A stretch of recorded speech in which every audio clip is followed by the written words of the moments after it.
Assalamualaikum warahmatullahi wabarakatuh. Allahu Akbar, Allahu Akbar, Allahu Akbar. Allahu Akbar, Allahu Akbar, Allahu Akbar. Allahu Akbar, Allahu Akbar, Allahu Akbar. Allahu Akbar kabira, walhamdulillahi katsira, wa subhanallahi bukratan wa asila. Ashhadu an la ilaha illallah wahdahu la syarika lah, wa ashhadu anna sayyidana Muhammadan abduhu wa rasuluhu la nabiyya ba'dah. Allahumma shalli wa sallim ala sayyidina Muhammad wa ala alihi wa ashabihi wa ummatihi ila yaumil qiyamah. Amma ba'du. Fa ya ayyuhal muslimun, usi nafsi wa iyyakum bitaqwallah al-aliyyil azim. Al-qail fil Qur'anil Karim, inna a'tainaka al-kautsar fasholli li rabbika wanhar, inna syani'aka huwal abtar. Shadaqallahu maulana al-azim. Ma'asyiral muslimin, sidang jemaah salat Idul Adha yang sama-sama dimuliakan Allah. Mengawali khutbah di pagi yang cerah dan penuh berkah ini, khatib mengajak marilah bersama kita senantiasa meningkatkan kualitas ketakwaan kita kepada Allah. Takwa dalam arti imtithalu awamirillah wa ijtinabu nawahi, mengerjakan segala yang diperintahkan oleh Allah dan menjauhi segala yang dilarang oleh Allah. Apapun saja bentuk perintah dari Allah, maka marilah kita laksanakan semampu kita.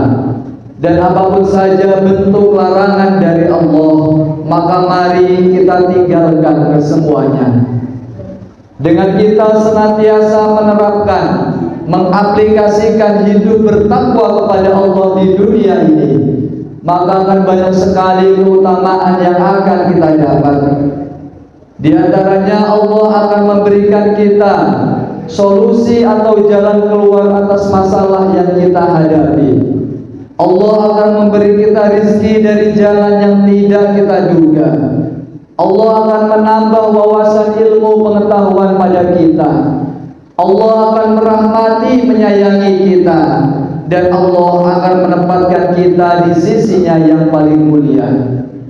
Karena nilai kemuliaan seseorang di hadapan Allah Subhanahu wa ta'ala bukanlah dilihat dari rumahnya yang megah, mobilnya yang mewah, hartanya yang berlimpah, atau pakaiannya yang indah. Tetapi nilai kemuliaan seseorang di hadapan Allah dilihat dari seberapa besar ketakwaannya kepada Allah. Inna akramakum indallahi atqakum. Sesungguhnya yang paling mulia di antara kalian di sisi Allah adalah yang paling bertakwa. Allahu Akbar, Allahu Akbar, Allahu Akbar, walillahil hamdu. Ma'asyiral muslimin rahimakumullah, Nabi Ibrahim alaihissalam beserta keluarganya adalah orang-orang yang soleh. Nabi Ibrahim selaku sebagai ayah beserta istri dan kedua anaknya adalah orang-orang yang soleh. Potret keluarga yang soleh. Soleh di sini dalam arti bisa memenuhi hak Allah dan hak sesama hamba dengan baik.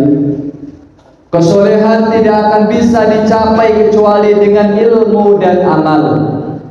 Tanpa ilmu, seseorang tidak akan bisa beramal dengan baik dan benar menurut tuntunan syariat. Dan ilmu tanpa amal tidak akan bisa mendekatkan diri kepada Allah dan tidak akan bisa mengantarkan seseorang menjadi pribadi yang soleh. Ada banyak sisi kesolehan Nabi Ibrahim dan keluarganya yang amat sangat baik untuk kita teladani dan kita terapkan dalam kehidupan sehari-hari. Di antaranya adalah yang pertama, Nabi Ibrahim adalah orang yang kuat dan teguh dalam memegang akidah dan syariat. Allah Subhanahu wa taala berfirman, "Maka Ibrahim Yahudiyya wala Nasraniyya, walakin kana hanifan musliman wa ma kana minal musyrikin." Ibrahim bukanlah seorang Yahudi, Ibrahim bukan pula seorang Nasrani, tetapi ia adalah orang yang memegang teguh Islam, dan dia bukan pula termasuk golongan orang-orang yang musyrik. Kita tahu bersama Nabi Ibrahim dan juga nabi-nabi yang lain adalah maksum, yaitu senantiasa dijaga oleh Allah, dijaga oleh Allah dari berbagai hal yang menyebabkan terjerumus dalam kekufuran dan kemusyrikan, dijaga oleh Allah dari melakukan dosa-dosa besar, dijaga oleh Allah dari melakukan dosa-dosa kecil yang menunjukkan kehinaan jiwa, baik sebelum maupun sesudah diangkat menjadi nabi. Nabi Ibrahim dalam hidupnya tidak pernah menyembah kepada selain Allah. Nabi Ibrahim tidak pernah menyembah bulan, bintang, dan matahari. Nabi Ibrahim tidak pernah menjualkan berhala-berhala yang dibuat oleh ayahnya. Dan Nabi Ibrahim tidak pernah meragukan sedikit pun kemahakuasaan Allah Subhanahu wa taala. Allahu Akbar, Allahu Akbar, Allahu Akbar, walillahil hamdu. Ma'asyiral muslimin, sidang jamaah salat Idul Adha yang dimuliakan Allah. Sisi kesolehan kedua dari Nabi Ibrahim dan keluarganya adalah beliau berdakwah dengan penuh hikmah. Hal ini tercermin ketika Nabi Ibrahim berdakwah mengajak ayahnya untuk masuk Islam. Dalam berdakwah mengajak ayahnya untuk masuk Islam, Nabi Ibrahim tetap mengedepankan akhlak, etika, adab, tata krama layaknya seorang anak pada ayahnya.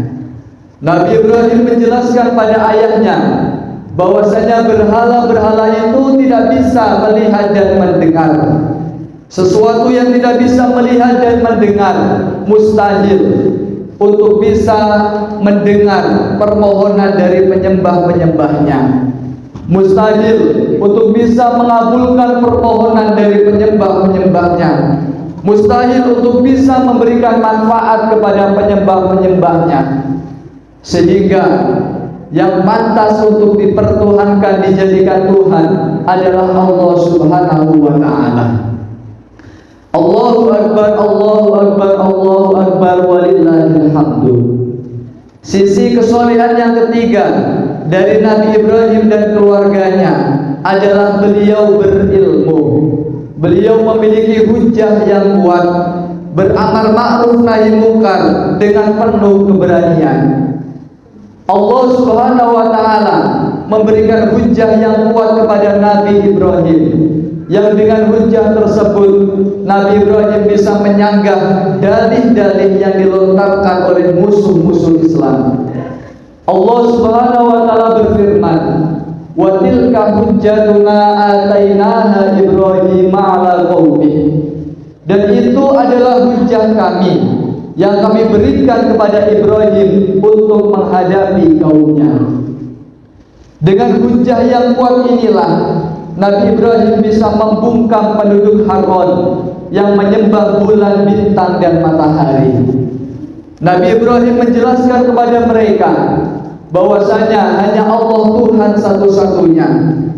Bulan, bintang, dan matahari bukanlah Tuhan, karena bulan, bintang, dan matahari mengalami perubahan, terbit lalu terbenam. Sesuatu yang mengalami perubahan berarti ia membutuhkan pada zat yang mengubahnya.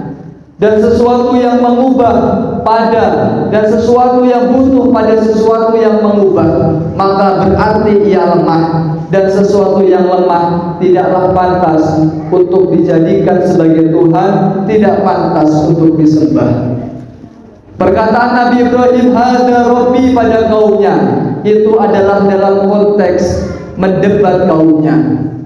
Perkataan Nabi Ibrahim hada Rabbi itu adalah bermakna istifham ingkari, yaitu pertanyaan dengan maksud mengingkari, bukan dengan tujuan menetapkan.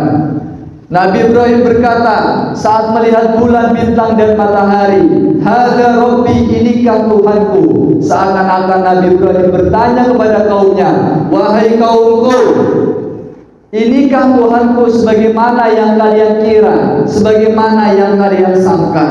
Tentu tidak.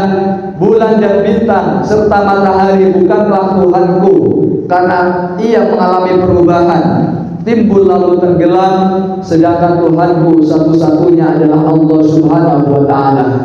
Nabi Ibrahim tidak pernah merasakan fase kebingungan dalam pencarian Tuhan. Nabi Ibrahim sebelum dan sesudah diangkat menjadi nabi, memang Allah jaga dari sedemikian itu, dan Nabi Ibrahim memang kuat dari segi akidah dan syariatnya. Allahu Akbar, Allahu Akbar, Allahu Akbar, walillahil hamdu. Sisi kesolehan selanjutnya dari Nabi Ibrahim adalah beliau bersegera dalam menjalankan perintah Allah sebesar dan seberat apapun resikonya. Setelah penantian yang amat begitu panjang, akhirnya Allah Subhanahu wa Ta'ala mengaruniai Nabi Ibrahim seorang anak, yang anak tersebut Nabi Ibrahim beri nama Ismail. Setelah Ismail tumbuh remaja, Nabi Ibrahim mendapatkan perintah dari Allah untuk menyembelih putra semata wayangnya, putra yang amat ia cintai dan kasihi, yaitu Ismail. Tetapi karena ketundukan dan kepatuhan Nabi Ibrahim kepada Allah Subhanahu wa Ta'ala, Nabi Ibrahim melaksanakan perintah Allah tersebut dengan sepenuh hati, dengan penuh rasa cinta. Dan Nabi Ismail dengan ketundukan, kepasrahan yang totalitas mendukung ayahnya untuk melaksanakan apa yang telah diperintahkan oleh Allah, yaitu berupa menyembelih dirinya tanpa protes sedikit pun, tanpa ada rasa berat hati sedikit pun. Dialog indah keduanya Allah abadikan dalam Al-Quran. Allah Subhanahu wa Ta'ala berfirman menjelaskan, mengisahkan tentang dialog antara putra dan ayah, yaitu Nabi Ibrahim dan Nabi Ismail. Qala ya bunayya inni ara fil manam anni azbahuka fanzur madza tara. Ibrahim berkata, wahai anakku, sesungguhnya aku bermimpi aku menyembelihmu dalam mimpiku. Fanzur madza tara, maka pikirkanlah apa pendapatmu wahai anakku.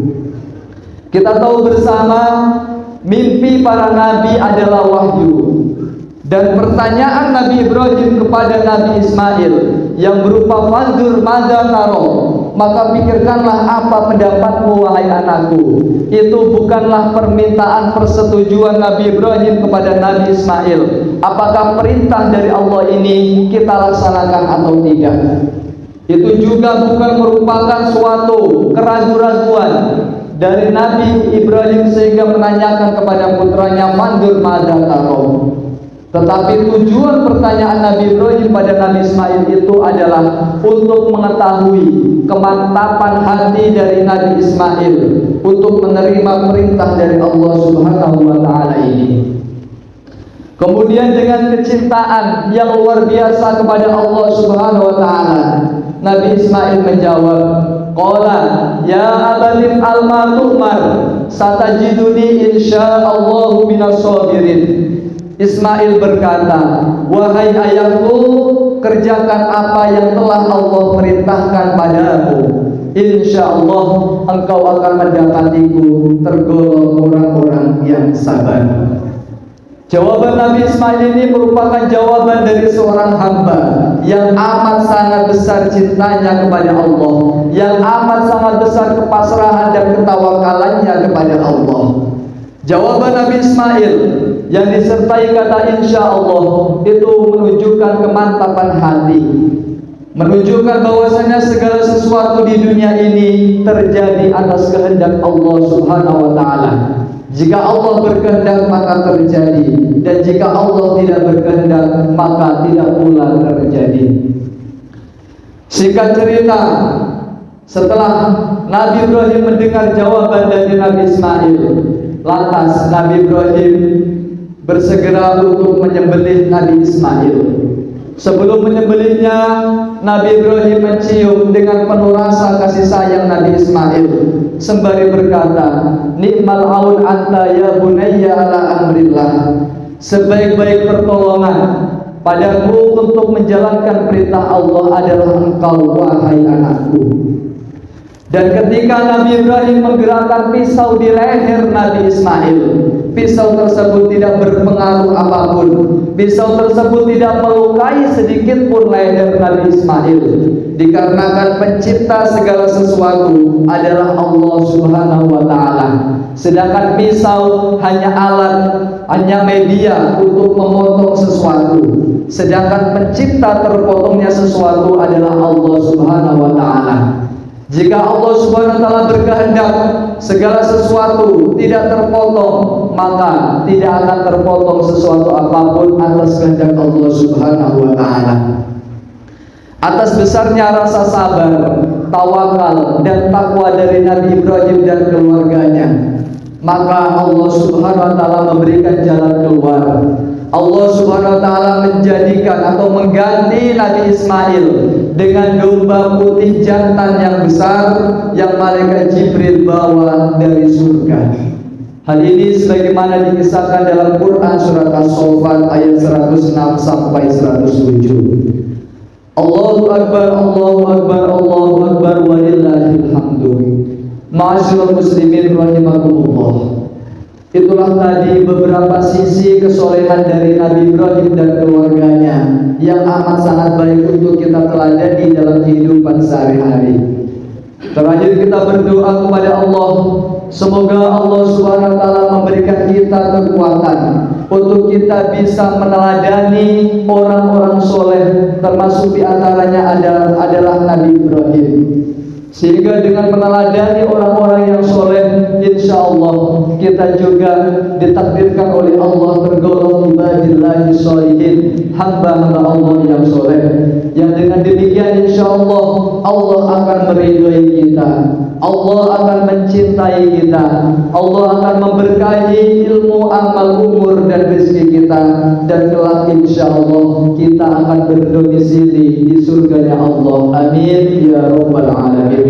Barakallahu li wa lakum fil Qur'anil azim wa nafa'ani wa iyyakum bima fihi minal ayati wa dzikril hakim wa qur rabbi firwarham wa anta arhamur rahimin.